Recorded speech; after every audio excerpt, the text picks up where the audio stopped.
नमस्कार, नवतेज टीवी देख रहे हैं आप और मैं आपके साथ हूं चंदा यादव। खबरों की शुरुआत करेंगे राजसमंद के देवगढ़ थाना क्षेत्र के कटारिया बगड़ गांव में हत्या की वारदात को अंजाम देने वाले आरोपियों को पुलिस ने गिरफ्तार कर लिया।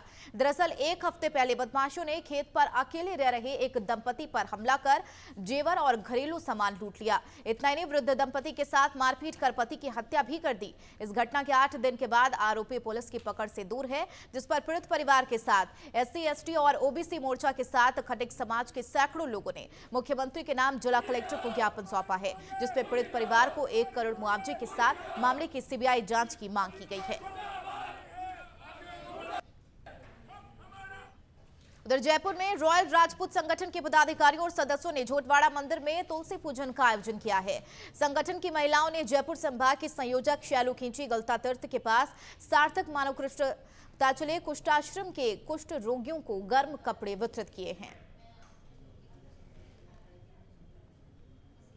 खबर बानसूर से है, जहां प्राइवेट स्कूल अभी भी सरकारी आदेशों की धज्जियां उड़ा रही हैं। आलम यह है कि सरकारी आदेश के बावजूद निजी स्कूल शीतकालीन छुट्टियों में स्कूल का संचालन जारी है और इससे पहले दीपावली पर भी इन स्कूलों ने मध्यावधि अवकाश में सरकारी फरमान नहीं माने थे और अब फिर से नियमों का पालन नहीं करने से सरकारी अधिकारियों की कार्यशैली पर प्रश्न चिन्ह उठ रहा है।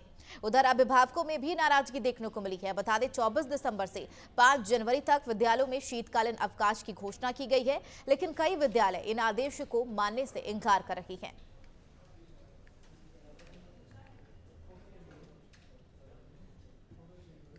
खबर राजस्थान के भरतपुर से है, जहां पैदल जा रहे युवक को अज्ञात वाहन ने टक्कर मार दी, जिससे युवक ने घटनास्थल पर ही दम तोड़ दिया। वहीं इस हादसे के बाद वाहन चालक वाहन सहित मौके से फरार हो गया। घटना की सूचना पर पुलिस मौके पर पहुंची और शव को कब्जे में लेकर पोस्टमार्टम के लिए भेज दिया है। यह पूरा मामला NH 21 जयपुर भरतपुर खिड़ली मोड़ का है।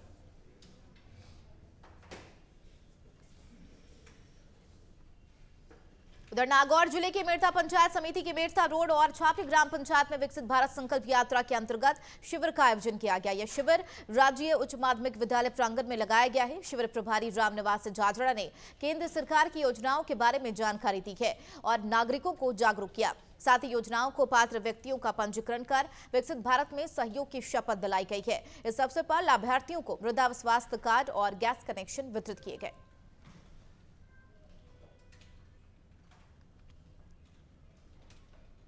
उधर अजमेर में स्वास्थ्य विभाग की तैयारियों का जायजा लेने के लिए मॉक ड्रिल किया गया है, जिसमें एक साथ 74 चिकित्सा संस्थानों में मॉक ड्रिल किए गए हैं। संभाग के सबसे बड़े JLN अस्पताल में ADM राजेंद्र सिंह सिसोदिया के नेतृत्व में मॉक ड्रिल करते हुए सभी व्यवस्थाओं का जायजा लिया गया और इस मौके पर स्वास्थ्य विभाग के JD Indrajit Singh, CMHO doctor Anuj Pingolia, अस्पताल अधीक्षक डॉक्टर नीरज जैन के साथ ही अन्य स्टाफ मौजूद रहा, जिन्होंने कोविड के लिए बनाए गए वार्ड और अन्य व्यवस्थाओं को देखते हुए बेहतर इंतजाम करने के निर्देश दिए हैं। साथ ही ऑक्सीजन प्लांट के अलावा ऑक्सीजन सिलेंडर, वेंटिलेटर और अन्य दवाइयों को लेकर भी चर्चा की गई।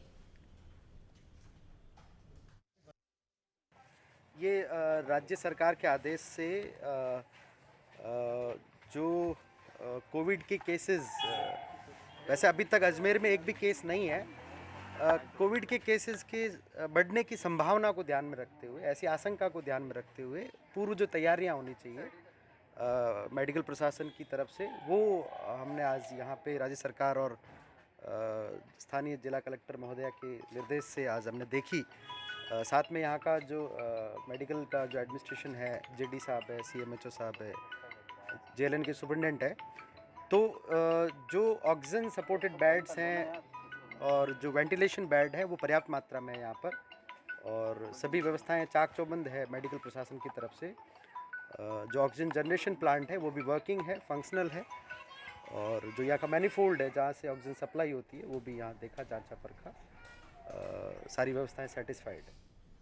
खबर भरतपुर के वैर से है, जहां नेशनल हाईवे के इस पार लेना थाना इलाके में बेरिया गांव के पास एक ट्रक पलट गया और यह ट्रक तेल से कंटेनर ले जा रहा था। वहीं ट्रक पलटने पर वाहन चालक और सहायक ने ट्रक से कूदकर जान बचाई है। यह हादसा तेज गति से आ रहे एक ट्रक के सामने जानवर के आने से हुआ है, जिसमें ट्रक पलट गया। वहीं सबकी सूचना पुलिस को दी गई है, जिसके बाद पुलिस मौके पर पहुंची।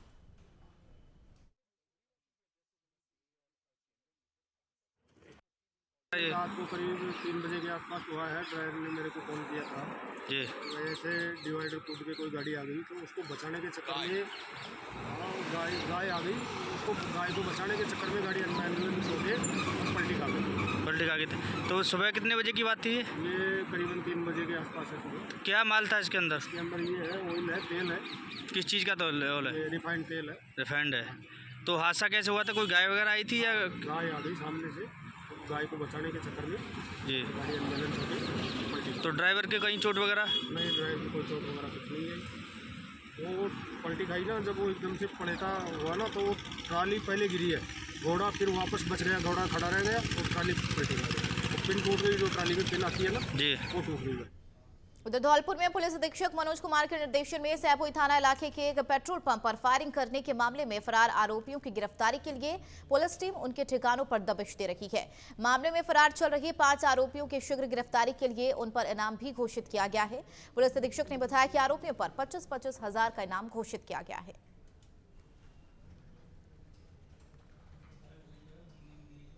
खबर अलवर के अरावली विहार थाना क्षेत्र से है, जहां एक युवक को उसके ही दोस्त ने लूट लिया है। बताया जा रहा है कि युवक ने दोस्त को 20,000 रुपए उधार दिए थे, लेकिन जब वापस पैसे मांगे तो उसे गांव ले गया और वहां उसकी बुलेट और वॉलेट छीन लिया। और इतना ही नहीं, धोखाधड़ी पर 15,000 रुपए ऑनलाइन भी डलवा लिए, जिसके बाद पीड़ित ने आरोपी दोस्त के खिलाफ थाने में मामला दर्ज कराया है और पुलिस फिलहाल मामले की जांच में जुट गई है। जसराम मीणा पुत्र राजपाल मीणा निवासी रूबास ने एक रिपोर्ट दर्ज कराई कि दिनांक 12/10/2023 को जगन्नाथ मंदिर के सामने इसके दोस्त थे। उन दोस्तों से ये 20,000 रुपये उधार मांगता था। उन्होंने जगन्नाथ मंदिर के पास बुला करके ये कहा कि हम तेरे को 20,000 रुपये दे देंगे, घर चल। ये गांव चला गया। गांव जा करके इसकी मोटरसाइकिल रख ली और 20,000 रुपये नहीं दिए। और उसके बाद में अब इसने आज रिपोर्ट दर्ज कराई है। तफ्तीश जारी है, जैसी सूरत होगी कार्रवाई।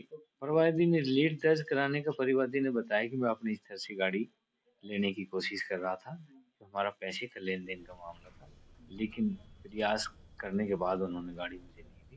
तो बढ़ेंगे आगे। जयपुर में Nexa evergreen chit fund company के पीड़ित आरोपियों की गिरफ्तारी की मांग को लेकर जलदाय विभाग की पानी की टंकी पर चढ़ गया। पीड़ितों ने कहा कि कंपनी के 2700 करोड़ रुपए का बड़ा घोटाला हुआ है, लेकिन पुलिस ने अभी तक 2 लोगों को ही हिरासत में लिया है। इन लोगों का कहना है कि कांग्रेस सरकार में पूर्व मंत्री गोविंद सिंह डोटासरा ने स्कैम करने वालों को पूरा संरक्षण देने का काम किया है। उन्होंने इस घोटाले की जांच सीबीआई से कराने की मांग की है और सभी आरोपियों के पकड़ने न जाने तक टंकी से न उतरने की बात भी कही है। और इस दौरान भारी संख्या में पुलिस बल तैनात रहा। मामला ये है कि गुजरात के धोलेरा में एक वर्ल्ड क्लास सिटी बनाई जा रही है। सीकर के जो मुख्य आरोपी हैं, इन्होंने इस प्रोजेक्ट को प्रधानमंत्री मोदी का प्रोजेक्ट बताकर हम लोगों को झांसे में लिया और ज़मीन के नाम पर हमारे से ये पैसा निवेश करवाए और ये इन्होंने हर मंगलवार को रिटर्न देना चालू किया। लोग क्या है, उसके बाद में थोड़ा लालच में आ गए और उन्होंने निवेश की रकम धीरे धीरे बढ़ाना शुरू कर दी। अभी 1 साल पहले इन लोगों ने काफ़ी भरपूर मात्रा में जो निवेशक हैं उनका पैसा लेकर ये कंपनी फरार हो गई। जब मुकदमे दर्ज हुए तो इनकी धरपकड़ हुई और मुख्य आरोपी को तो पकड़ लिया गया। इसके बाद में 103 एफआईआर दर्ज हुई, लेकिन पुलिस प्रशासन ने कांग्रेस कार्यकाल में ये जो पूरी मिली भगत हुई थी, इसके तहत किसी भी एफआईआर में आज तक कोई कार्रवाई नहीं की। उधर कोरोना की एक बार फिर देश में बढ़ती दस्तक को लेकर स्वास्थ्य विभाग ने आज सरकारी और निजी अस्पतालों में जांच करने के लिए मॉक ड्रिल की है। झुंझुनू के सबसे बड़े अस्पताल भगवान दास केतन अस्पताल में एडीएम मुरारी लाल शर्मा, सीएमएचओ अशोक राजकुमार डांगी ने बिंदुवार oxygen plant, oxygen constructor, oxygen bank, medicine की उपलब्धता सहित कई बिंदुओं पर जांच की है। अस्पताल सीएमओ कमलेश झाझड़िया ने उन्हें अस्पताल में व्यवस्थाओं की बारीकी से जानकारी दी है। उधर सीएमएचओ राजकुमार डांगी ने बताया कि मौजूदा समय में अस्पताल की बेहतर व्यवस्थाएं हैं और कुछ कमी है तो उसको लेकर भी सुधार किया जा रहा है। अतिरिक्त मुख्य सचिव महोदया चिकित्सा एवं स्वास्थ्य विभाग के ये आदेश प्राप्त हुए थे कि चूंकि देश में कोविड के केस वापस बढ़ रहे हैं, तो मतलब यहाँ की क्या व्यवस्था, हमारी अगर स्थिति बिगड़ती है तो क्या हम तैयार हैं या नहीं है, इसके लिए जितने भी सरकारी और निजी हॉस्पिटल्स हैं उनके मॉक ड्रिल के लिए आदेश प्राप्त हुए थे। तो इसी क्रम में आज पूरे ज़िले में हमने सभी एसडीएम साहब, ब्लॉक सीएमओ साहब, तहसीलदार, बीडीओ इनको भी आदेश दिए हैं कि अपने अपने क्षेत्र में वो भी हॉस्पिटल में मॉक ड्रिल करके जांच कर ले। और चिकित्सा विभाग से चेकलिस्ट भी प्राप्त हुई है कि जिन किन बिंदुओं पे हमें व्यवस्थाओं की जांच करनी है। तो उसी क्रम में अभी सीएमएचओ साहब के साथ यहाँ हॉस्पिटल में पीएमओ साहब से पूरी जानकारी ली है और वो मॉक ड्रिल की रिपोर्ट भिजवाने के संबंध में यहाँ विजिट की गई है।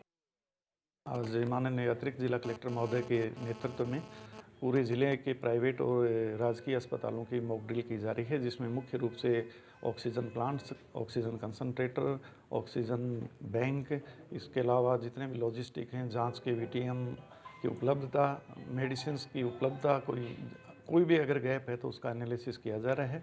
सभी एसडीएम्स, बीडीओ, सभी वीसीएमओज, पीएमओ साहब सभी इस कार्य को आज कर रहे हैं और एक तरह से एनालिसिस किया जा रहा है कि गैप कितना है और जो भी गैप है उसको फिलफिल करने के लिए प्रयास किए जाएंगे। कोटा में विधानसभा चुनाव के दौरान हुए झगड़े के आरोपियों की गिरफ्तारी की मांग को लेकर पीड़ित परिवार और उनके समर्थकों ने जिला कलेक्टर पर प्रदर्शन किया और धरना दिया है। प्रदर्शन में पीड़ित परिवार के साथ बड़ी संख्या में गांव की महिलाएं भी पहुंची। दरअसल कोटा के निकट बड़गांव निवासी 2 लोगों के साथ 10 दिन पहले कांग्रेस कार्यकर्ताओं ने मारपीट की थी। चुनावी रंजिश को लेकर मारपीट की वारदात की गई थी। अब पीड़ित परिवार ने मामले में कार्रवाई नहीं होने से 3 दिन बाद कोटा जिला कलेक्टर पर आमरण अनशन की चेतावनी दी है। कोई कमजोर नहीं है जो बैठे हुए हैं, ये मेन आदमी आए आज तो मुख्य आदमी आए हैं, लेकिन यदि भाइयों को न्याय नहीं मिला तो एक व्यक्ति आज 10 दिन उस घटना को बीत गए।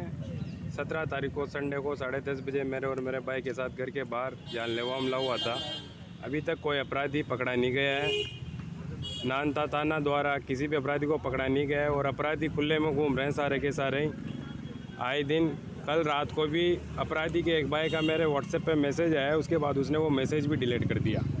धमकी भरा मैसेज आया, उसके बाद मैसेज भी डिलीट कर दिया और अभी तक कोई अपराध पकड़ा नहीं गया उनमें से। नहीं, क्या मामला था? कुछ थोड़ा मामला बताइए। मामला साहब ये अवैध खनन, अवैध शराब का कारोबार करते हैं और लोगों के साथ बहुत ज़्यादा मारपीट करते हैं, परेशान करते हैं। तो मैं इनका विरोध करता था, इसी के चलते इन्होंने रंजिश पाल रखी थी। बीजेपी की सरकार है, बीजेपी के कार्यकर्ता हैं साहब, बीजेपी की सरकार है, फिर भी हमारी सुनवाई नहीं हो पा रही।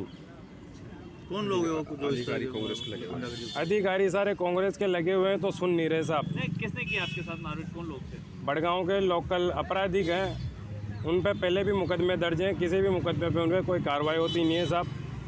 बड़े नेताओं का संरक्षण है, उनको नेताओं का फ़ोन आ जाता है तो अधिकारी उनकी। खबर यूपी के कानपुर से है, जहां भारतीय किसान यूनियन टिकैत संगठन के तहसील सचिव शंकर लाल कमल ने उप जिलाधिकारी से मुलाकात की है और आनंदा दूध डेयरी में किसानों के बकाया रुपए को लेकर ज्ञापन सौंपा। वहीं आनंदा दूध डेयरी के संचालकों ने किसानों को बकाया रुपए 3 दिन में देने की बात कही है। वहीं संगठन का कहना है कि किसानों का बकाया पैसा अगर 3 दिनों में नहीं मिला तो सैकड़ों किसान धरने पर बैठेंगे। सोनभद्र में बन रहे नए 1320 मेगावाट की विद्युत परियोजना के लिए एक बड़ा दिन है। ओबरा से परियोजना की पहली इकाई 660 मेगावाट सफलतापूर्वक फुल लोड पर शुरू की गई है। प्रथम इकाई में आज 661 मेगावाट का उत्पादन शुरू हुआ है और प्रथम इकाई के सफलतापूर्वक उत्पादन पर भी अधिकारियों में खुशी का माहौल है। इस मौके पर इस परियोजना से प्रदेश को अतिरिक्त बिजली मिलेगी।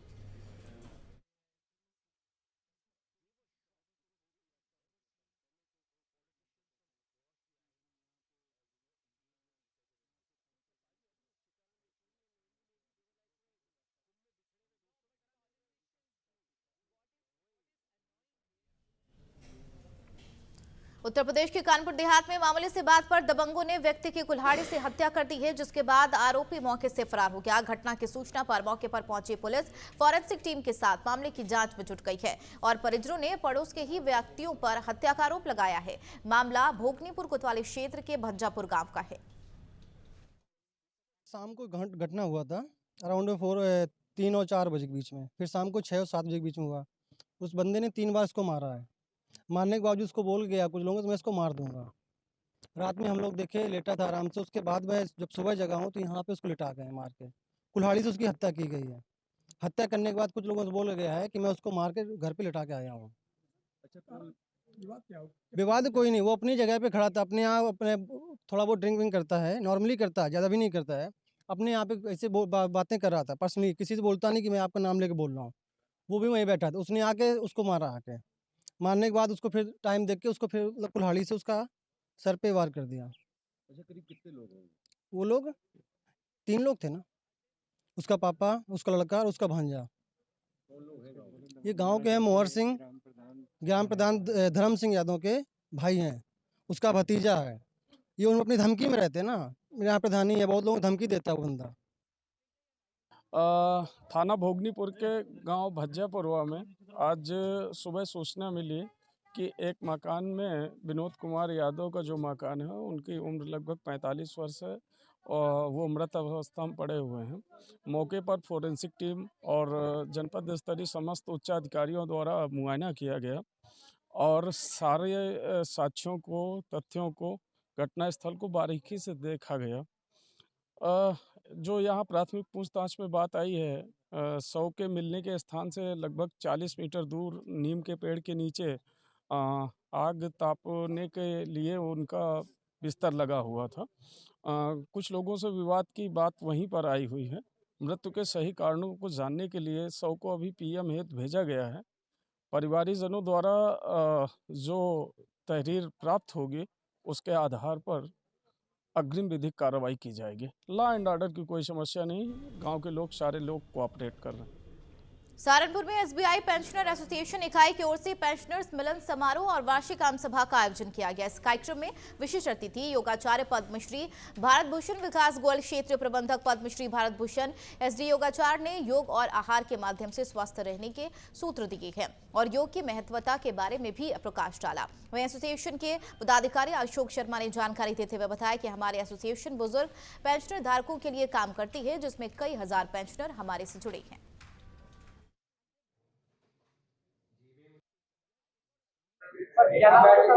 अशोक कुमार शर्मा, मैं यहाँ पर आईटी का काम देखता हूँ एसबीआई पेंशनर्स एसोसिएशन सहारनपुर में इकाई में।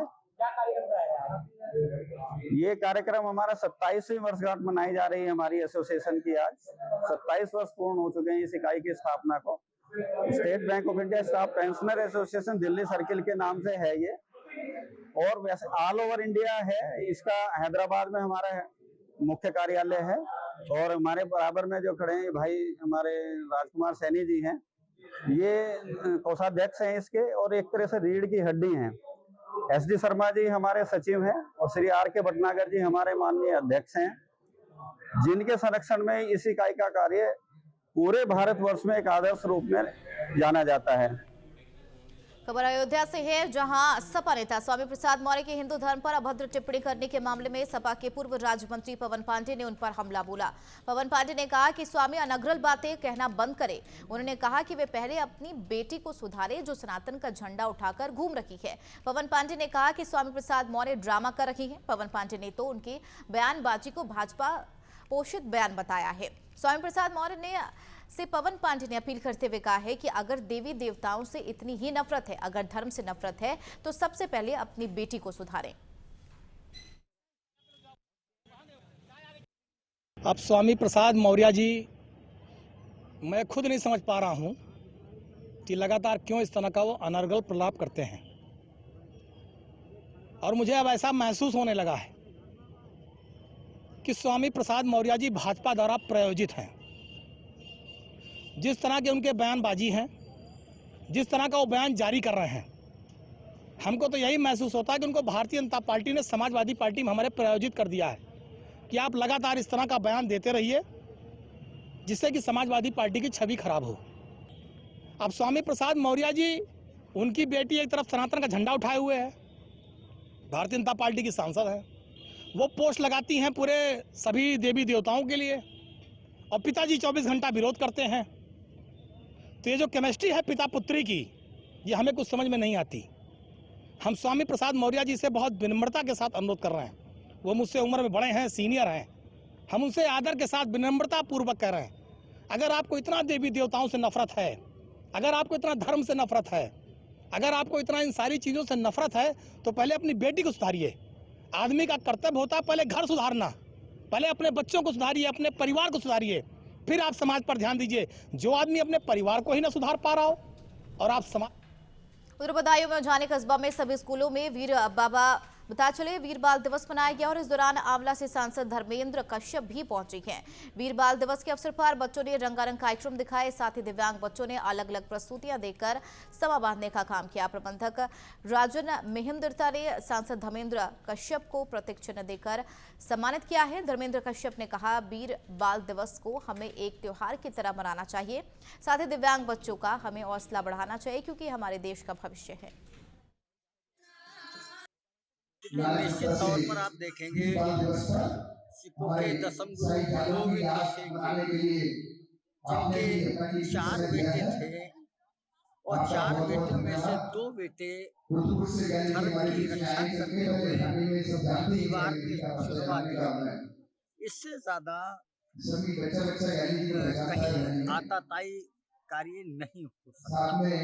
निश्चित तौर पर हम आज गुरु गोविंद सिंह को भी याद कर रहे हैं और जोरावर सिंह और फतेह सिंह को भी याद कर रहे हैं। सही मायनों में आज वीर बाल दिवस है और प्रधानमंत्री जी को बधाई देना चाहता हूँ जिन्होंने ये घोषणा की कि 26 तारीख को बाल दिवस मनाया जाएगा। तो मैं सभी को ये निवेदन करूँगा।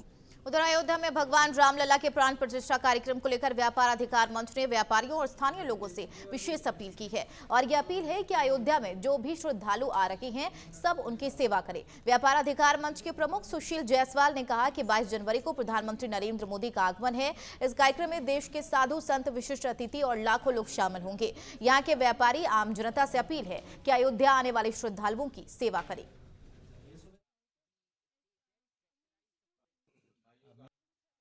22 जनवरी को देश के यशस्वी और लोकप्रिय प्रधानमंत्री श्री नरेंद्र मोदी जी का आगमन है। अयोध्या में श्री रामलला का भव्य और दिव्य मंदिर में प्राण प्रतिष्ठा भगवान की होनी है।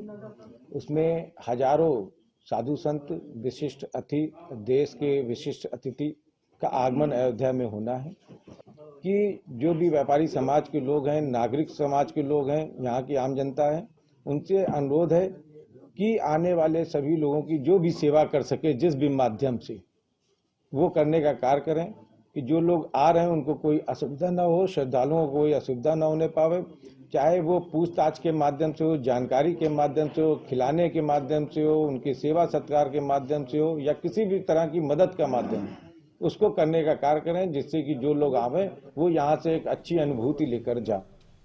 बिजनौर के अफजलगढ़ में भाकियू टिकैत ने मुख्यमंत्री के नाम पुलिस क्षेत्राधिकारी को ज्ञापन सौंपा है जिसमें अफजलगढ़ को तहसील बनाने और अफजलगढ़ में मंडी समिति स्थापित करने की मांग की है। भाकियू टिकैत के नेतृत्व में दिए गए ज्ञापन को सपा नेता और कार्यकर्ताओं ने भी समर्थन दिया। लोगों का कहना है कि उन्हें 40 से 45 किलोमीटर दूर धामपुर तहसील जाना पड़ता है जिससे लोगों को आर्थिक हानि उठानी पड़ती है, जिससे उनका कीमती समय बर्बाद भी होता। इस दौरान भाकियू टिकैत कार्यकर्ता और सपा जिला अध्यक्ष अयूब अंसारी के साथ सपा कार्यकर्ता मौजूद रहे।